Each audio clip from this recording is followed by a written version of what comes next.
అనగనగా ఒక పచ్చని చెట్లు, పొలాలు, పువ్వులు పరిమళించే అందమైన గ్రామం. ఆ గ్రామం ఎల్లప్పుడూ ప్రశాంతంగా, ఆహ్లాదకరంగా ఉంటుంది. ఆ గ్రామంలో 2 పిల్లులు ఉండేవి.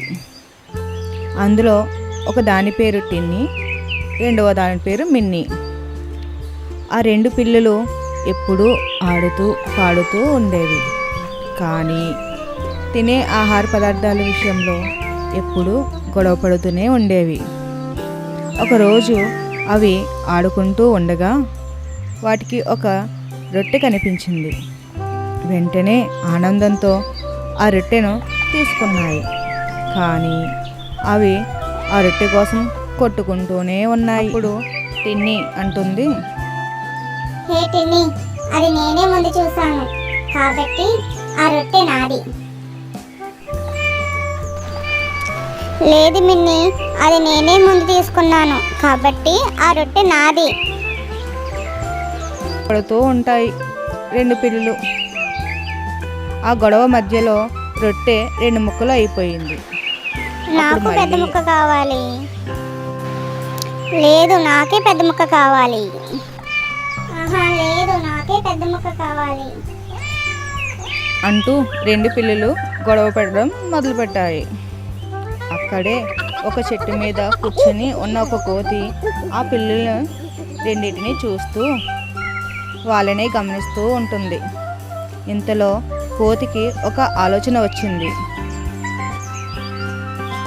నాకు చాలా ఆకలిగా ఉంది. నేను చాలా సేపటి నుండి ఏమీ తినలేదు.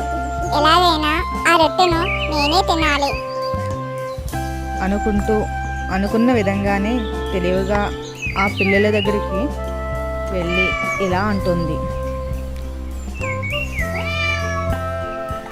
పిల్లలు ఎందుకు గొడవ పడుతున్నారు?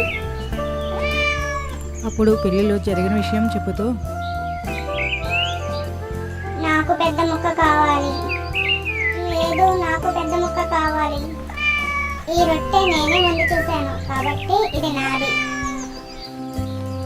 అప్పుడు టిన్ని, కాదు, నేనే ముందు తీసుకున్నాను కాబట్టి నాకు పెద్ద ముక్క కావాలి అంటూ పిల్లులు 2 మళ్ళీ గొడవలు మొదలుపెట్టాయి.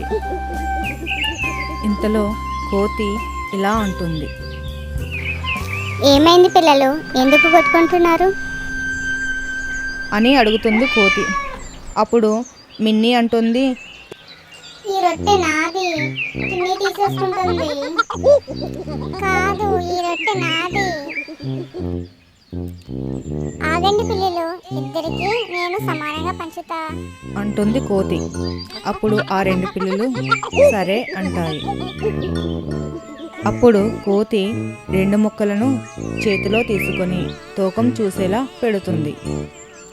అరే, ఈ చేతిలో ముక్క పెద్దదిగా ఉంది, మళ్ళీ ఈ చేతిలో ముక్క పెద్దగా ఉంది అంటూ అలా కొంచెం కొంచెం తింటూ మొత్తం రొట్టెను తినేస్తుంది కోతి. మిన్ని టిన్ని ఆశ్చర్యపోయి ఒకరి ముఖాలు ఒకరు చూసుకుంటూ ఉంటారు. అప్పుడు మిన్ని ఇలా అంటుంది, ఏంటి కోతి, మొత్తం నువ్వే తినేసావు, నాకేం మిగలలేదుగా అని అంటుంది గట్టిగా. అప్పుడు కోతి ఇలా అంటుంది, నేను తూకం సరిగ్గానే వేశాను, కానీ రొట్టె చిన్నదైపోయింది. నాదేం తప్పలేదు. ముందు మీరు స్నేహంగా ఉండడం నేర్చుకోండి అని నవ్వుకుంటూ చెట్టెక్కి వెళ్ళిపోతుంది కోతి. అప్పుడు పిల్లులు 2 ఒకరినొకరు చూసుకొని బాధపడ్డాయి. అప్పుడు టిన్ని ఇలా అంది, మనం కలిసి తినుంటే బాగుండేది.